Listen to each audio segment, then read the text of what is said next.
What is going on, everybody? We're back with another CCW review. I'm Nick. And I accidentally muted myself, and I'm Joe. Haha! And we're here to talk about Monday Night Raw from April 6th, 2026. And boy, this episode starts off hot. And then And it never does anything else. well, it kind of does. But we'll get there. I disagree. Um, It was a 2-segment show. Yeah. This show was absolutely ended with entertainment. And then everything else in the middle was just Yep. meh. Anyways, Yep. we gotta. Oh, dude, this show. Listen.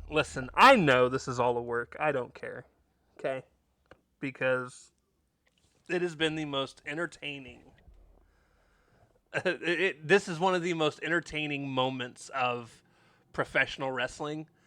When Phil sits down, he's gonna say something stupid. All right. By stupid, I mean great. Okay.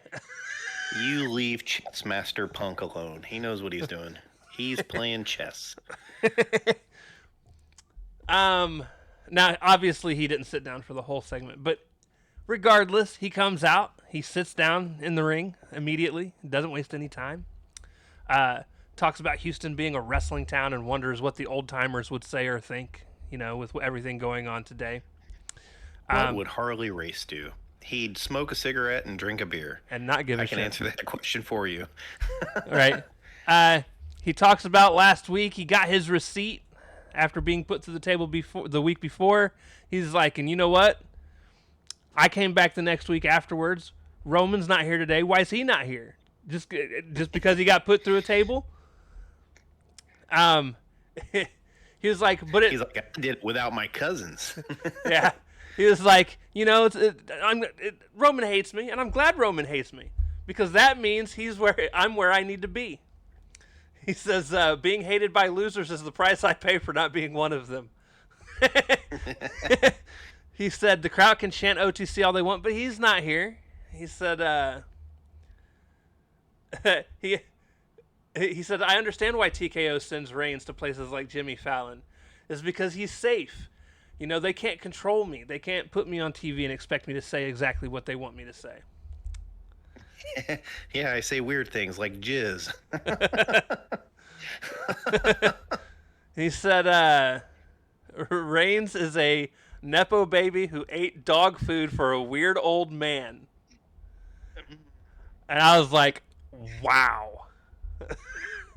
Succotash. I'm surprised he didn't say that afterwards. Just to rub that shit in.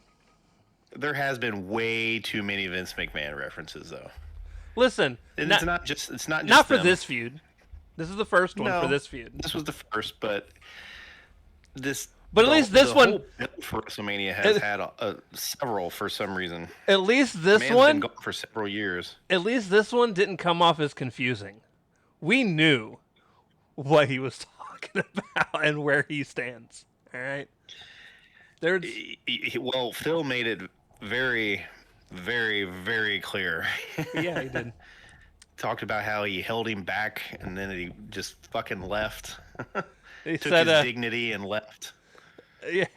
And then he went on to say, I can stand on the bridge and blow it up because I know how to swim. Talking about basically sabotaging his career, quote unquote. Yeah. As he continues to say the shit that he's going to say.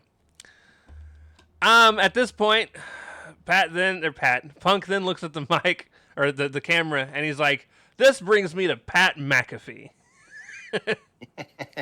Yeah, nobody was safe from Phil tonight. He was like, you wrote a check that your ass can't cash. You call up the agent who shoehorned you into this business and tell him to lower the ticket prices. Talking about Ari Emanuel. Mm-hmm. He said that was pretty much it. He went on to say that he wants everybody to be at Mania so they can watch him put his foot on Roman's throat. And so here's the thing. One of two things is happening, right? Either Triple H is gearing up to get fired, Or it's a work, or which it's is a way work. more likely. And those are your two options. That's it.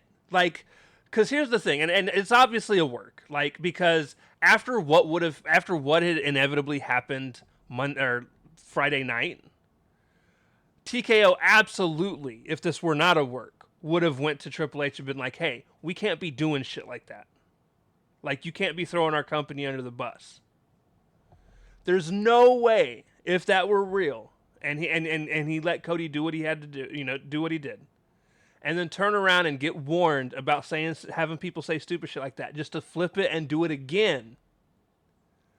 Like, there would be no way other than it being a work. But I will tell you what, it is the most entertaining segments of work. And I like it. It's now, you can hate a giant corporation instead of just one solitary billionaire. So it's kind of the samey shit, but Right. But I love the whole promo. It was a lot of fun. Probably a top 3 favorite for me from Punk. it would carry a lot more weight if he hadn't been so pandery the last, Year and a half or so. But I am forever a Punk apologizer, so I did like it.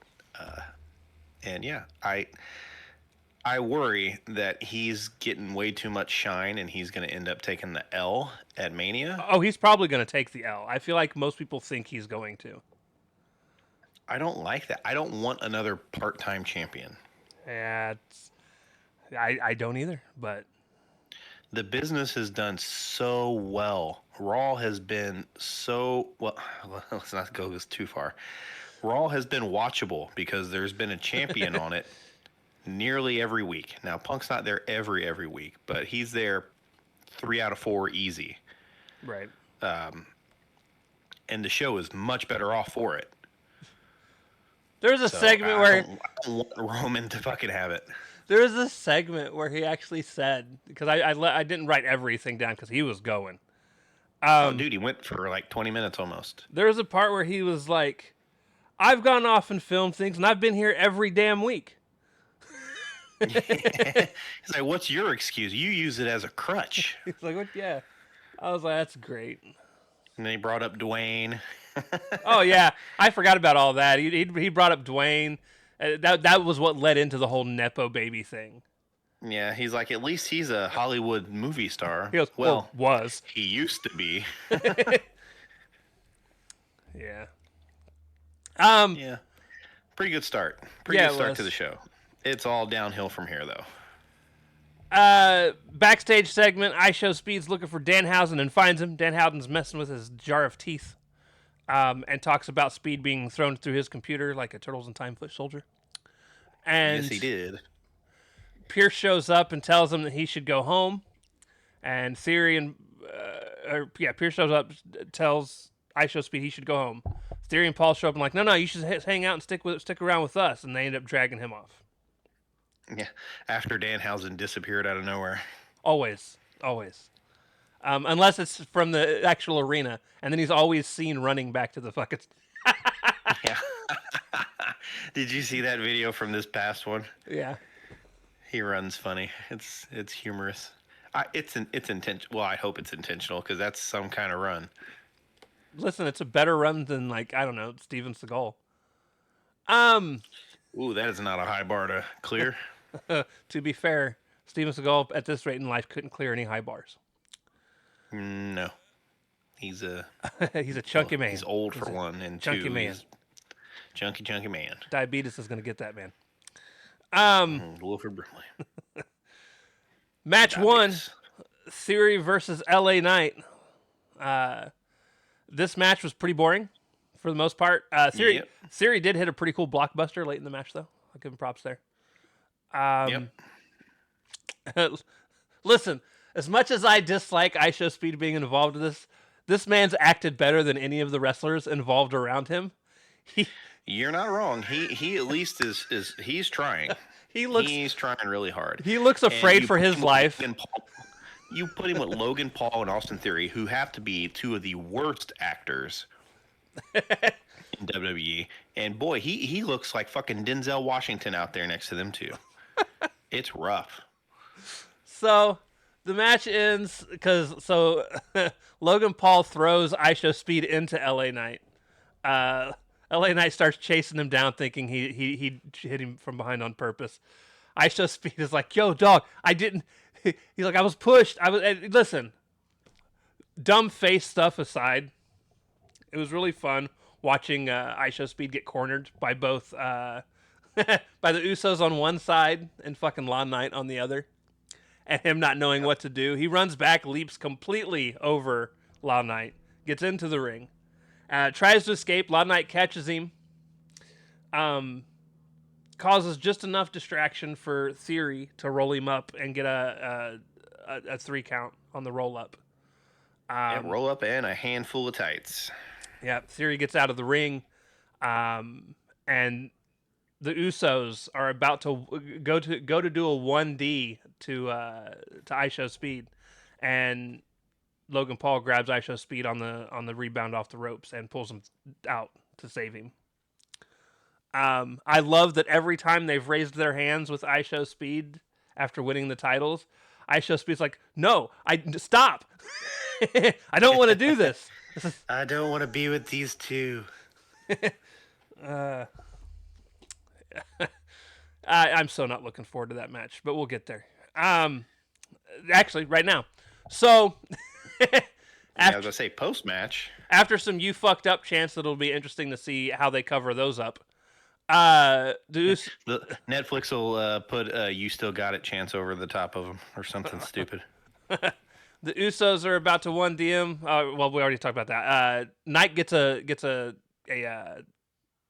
mic, and he's like, hey, Speed cost them, the Usos the tag titles. He's like, I need Pierce to come out here. Pierce finally shows up. He's like, hey, I think we should do a 6-man tag at Mania. Pierce is like, well, Speed, you should have went home because now the match is official. You're going to WrestleMania. He wasn't too happy. No, he wasn't. I am mildly entertained, but I really am not looking forward to this match. And not because Speed's involved, because Speed has shown he's willing to take some shit. That man got speared. It's still to this day, the most devastating spear I have ever seen in the history of spears. Yep. He got speared in the next week. Yeah, he did. So like it's just it's a 6-man. The actual tag titles aren't on the line. Tag titles aren't on the line. It's got Theory in the match. Didn't have anything else. It's clearly we didn't have anything else for you fuckers to do, so we're just gonna throw you all together so you all have a match at Mania. Yeah, see, what I would have rather had seen would be like the Usos against them again, but put them in like a cage match. Any kind of stipulation, any kind, and make the rules for the cage match.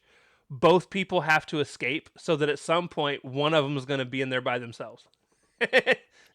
Yeah. I don't know. You could always do something fun that wasn't this. Yep. And the more matches they add, the more I'm like, fuck, we're going to get 2 8-hour pay-per-views. And it's not this weekend, it's next. This weekend, we got Dynasty. Which I'm also not excited for. Yeah, me neither. Which means it's going to be amazing, because that's usually how it goes for me in AEW. We'll see. Match 2, JD McDonut versus Finn Balor, except this match never happens. No, Dom attacked Finn during his intro, and the two of them beat up Finn. Yeah, well, Finn was whooping their ass for a second, but the numbers game finally caught up. Well, yeah, he got his hopes. He got his little babyface hope spot. It's just an excuse to bring the demon. We get an AJ Lee vignette, which is then followed by apparently an interview with her from Cole. And then my favorite thing happened of this whole thing, and Becky Lynch came in and bitched Cole out of the room. It was fantastic. She called him moaning Michael Cole. She said she was She's like, like, it's not bad enough. You've been the worst announcer in WWE history for 29 years, but now we have to listen to you interview people too. he was like, you know what? I don't have to take this. Good luck, AJ. Yeah. Becky bitched him out of the room. It was great. Um, at this point, it's the same rehash we've gotten between the It's two of them. rehash. Yeah. It's the same build from every other match they've had. AJ's like, the heights you soared to, I broke the glass ceiling. The doors you ran through, I kicked them in. Um, I'm most wrestlers' favorite wrestler, and she's like, and I'm your daughter's favorite wrestler. And then she walked out. Yep. Match 3, my stinker of the night: Bailey versus Lash Legend. Why? Why could it be your stinker of the night? Who else was involved in this match? It's no. Hey, look, listen. I've never lied about my dislike for fucking Nia. I've posted it on Twitter. I don't. No, I'm care. just trying to get. I'm just trying to get you there. I listen. Anytime she's involved with the match, it's usually the worst match on the card. All right. The only people say. the only people that could ruin a match quicker than her are like if the Usos wrestle against each other again. All right. Yeah, I don't. That's a no go. I will say I am proud of Nia. She has lost a lot of weight. My problem with good for her her. was never her size. No, I'm just saying, good for her for leaning up and getting healthy and doing good stuff. That good stuff just isn't wrestling. Yeah, that's throwing fake weapon shots. It's really punching people in the face. Yeah. But then when you have a weapon in your hand, not really hitting them with the weapon. This match did have a moment I panicked so fucking hard on. I want you to understand. I went, oh my god, because I thought something bad was happening, and I was so wrong. So was it the superplex spot? Yes. So okay. Yeah. So the match starts to fall apart. People get involved on the outside of the ring, and then there's this part where Lash goes for a superplex on Bailey. And as she's going over, Bailey's not going over. And I'm like, Bailey's going to die. Yeah, she's about to get brain busted into the middle of the damn ring, and like not like a lift up and down, just like a straight down, like almost like a DDT off the top rope. But it was an intentional reversal, and when it happened, I was like, oh, thank God, because I thought Lash had just fucked up. Yeah. She body presses her, and then Lyra holds down Lash's one leg that's not hooked, and Bailey got the win off of that, actually. Yeah, she did. Dude, it was sketchy looking. My heart jumped out of my chest because I was like, I'm about to watch somebody get paralyzed, and it didn't happen, thankfully. We then get a commercial for a new Hulk Hogan documentary that I actually think I might watch. It looks interesting. Meh. In ring segment, Rollins comes out. He doesn't understand how any of this makes sense unless Gunther has to be in a business arrangement with. I wrote Gunther again, but I meant to write in Heyman. He's doing business with himself. I think this is leading to what you talked about previously, but I'll let you get there. Yeah. So he says he's got two goals. One is to win the world title back, and two is to kill the Vision. And it's funny because him and Becky, WrestleMania opponent, does none of those things. Him and Becky were heels together for all of a month, and now he's back to being a face. Becky's still a heel, and they were literally just heels together for that WrestlePalooza mixed tag here in town. Yeah. At this point, Gunther comes out and attacks him from behind, but Seth, realized that he ducked through it, and he's the visionary. He saw it. Yeah. Or, maybe he just heard the crowd starting to panic. And then he kind of gets the upper hand, but all of the authoritative people come out to break up everything, which causes Gunther, or allows Gunther to get a cheap shot in. Yeah, there was a Hurricane Helm sighting. Yeah, there was. He's gained some weight. Well, that's what age will do. It will. Look at me. Look at me. I probably put on... I won't go into that. I'm not fat, though. But yeah, so that happened. And then backstage, right after, Gunther runs into Heyman. Heyman says he doesn't know why Gunther did what he did, but Heyman says he owes Gunther a very big thank you.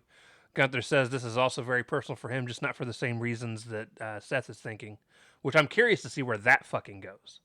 I mean, they've got one more week to bring it up, and I'm sure he will. Yeah, you got more faith in that than I do. Uh, he goes and shakes Paul's hand, pulls him close, and he says, "You also owe me so much more than a very big thank you." And again, I think this is just leading to him having a match with Brock at SummerSlam. To retire his ass. Mm-hmm. And it'll be at SummerSlam. Yep, I agree. Um, Lesnar only works the big four anyways. Yeah, he does. We get a vignette. It's actually a really good one from Stephanie Vaquer. And she was basically like, I don't care about middle school insults, Liv. She said, it seems your purpose is to be with Dom because you have daddy issues. And he's a loser who's jealous of his own dad. She's like, my purpose is to inspire other girls. It was a pretty fun vignette. Yeah. Match 4, which is my match of the night. Yeah, I mean, And not how that there's could it not be? not a whole lot of. Listen, this is the most luchador loaded match in the history of matches. It was very suspend your disbelief and then suspend that disbelief. Penta, Dragon Lee, and Javon Evans versus Los Grandes Americanos. The faces all took turns diving into a commercial break, but was a pretty cool sequence of moves that I liked. Faces end up winning with Javon Evans hitting the OG cutter on Bravo. Post-match, Rey Mysterio comes out. He's got a mic, and he was like, it's really, I came out here to tell you, Penta, that it's really cool that you're the IC champ. I've got to see how quick you've gotten into this. He's like, this ladder match at WrestleMania might be one of the greatest ladder matches of all time. He was like, and I just talked with Adam Pearce in the back, and there should be one more person in this match. So Ray's gonna be in the ladder match. He's healed. Yeah, they were like, we both felt it was missing something, and he was that something apparently. He was like, I missed last year's WrestleMania due to injury, but I'm good for this year. Let's go. Yeah, I'm not mad that Rey Mysterio was in a ladder match. Me neither. That match has a potential to be fucking insane, dude. Oh, it'll be insane. It's just how insane will it be, and will it be insane in a bad way? Listen, as long as I don't get Rusev doing flips off of ladders, I'm good. Anyone else? So no 450s from Rusev off a ladder? Yeah, none of that. I don't think you'll have to worry about that. We get a match 5. We get match 5. Sorry. Michin and B-Fab. I said A-Fab. B-Fab versus versus Rhea and Io Sky. I didn't care for this match, mostly because it's just... I didn't either. It's just... Listen, whatever happened with Michin, I'm glad I don't watch SmackDown. That's all I can say. Whatever's going on with any of this, I'm glad I don't watch SmackDown.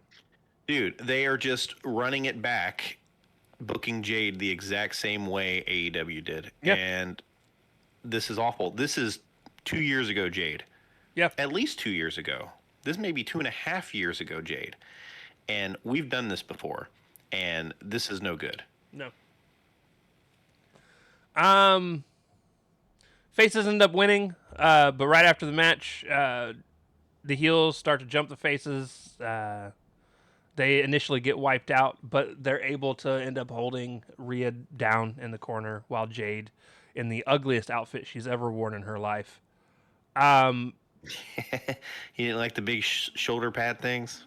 No, not at all. It looked like... I don't even have what it looked like, okay? It was ugly. It was, I don't know what the fuck. Something else. I don't... It was like, she was like trying to, I don't know if she was going for like the Jessica Rabbit from Who Framed Roger Rabbit or what the hell she was going for. Yeah, no, it didn't work though. I hate that outfit. Um, she basically just ends up beating up Io with a kendo stick while Rhea's forced to watch it happen.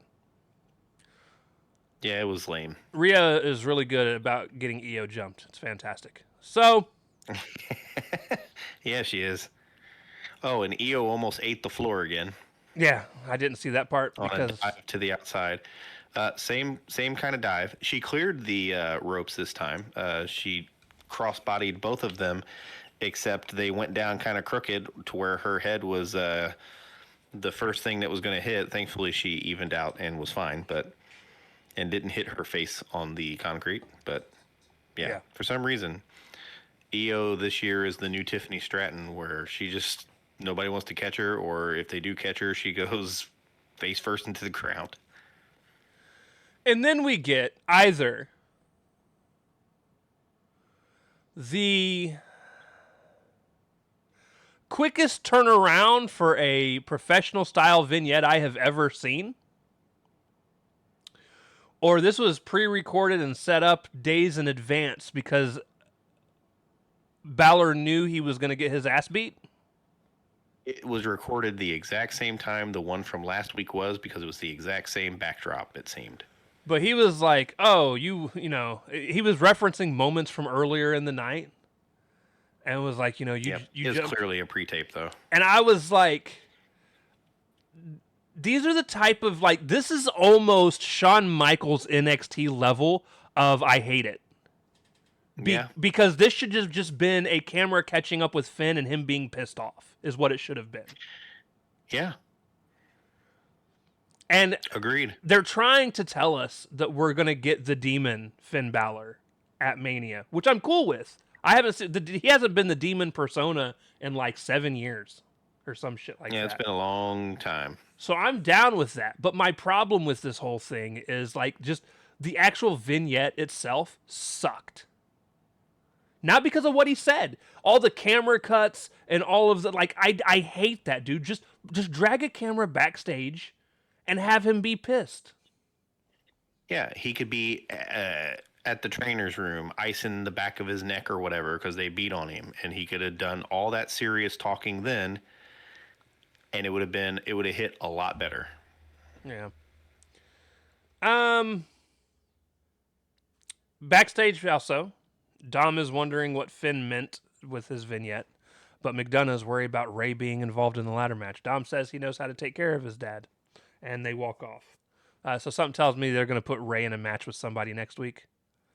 I think they should leave Ray not out of any matches next week, if I'm being honest, just so we can guarantee he'll be at Mania, because this man is very hit or miss when it comes to injuries.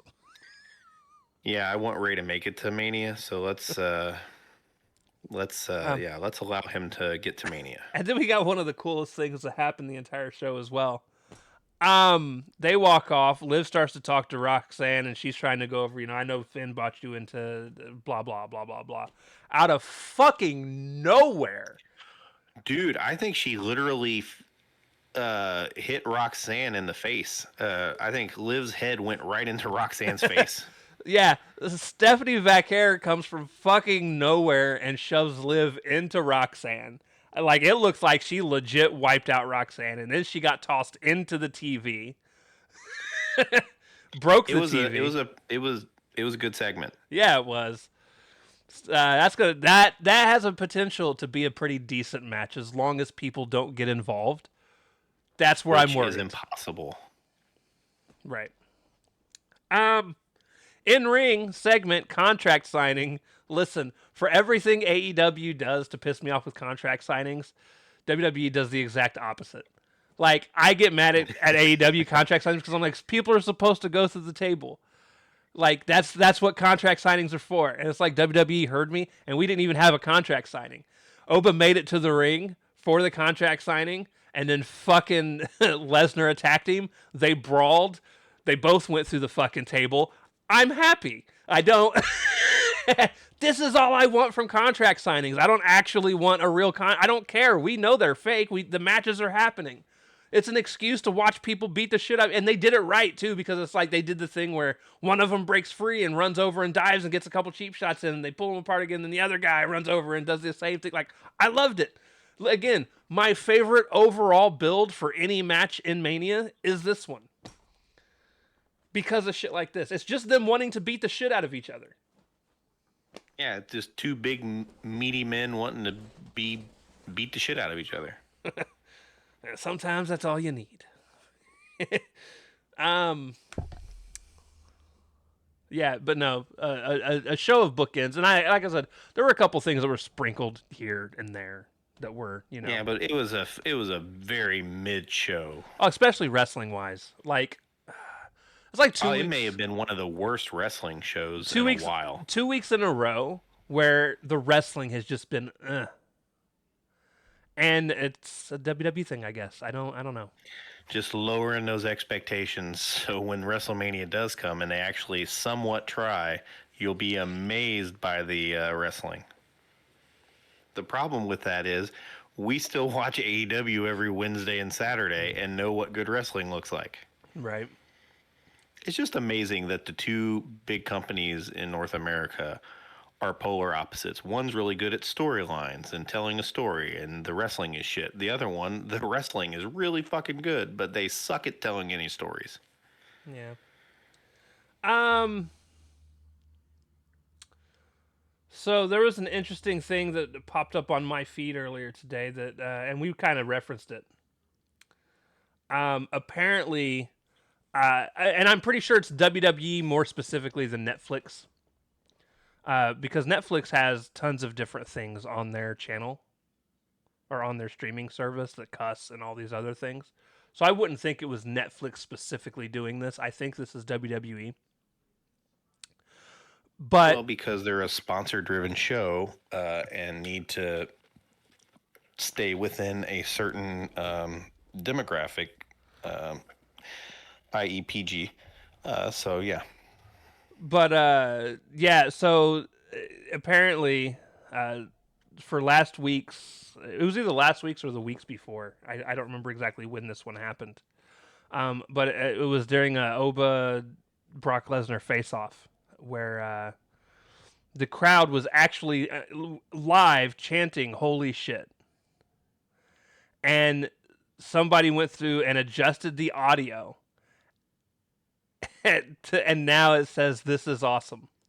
It's the crowd saying Yeah. "This is awesome," and we know this isn't new. this They've done it for years. The Hulu replays back in the day used to also be altered. It's just annoying. the Hulu, but because my problem with this more specifically than it being altered, my problem goes to how much more are they editing things from the past that we don't realize, right?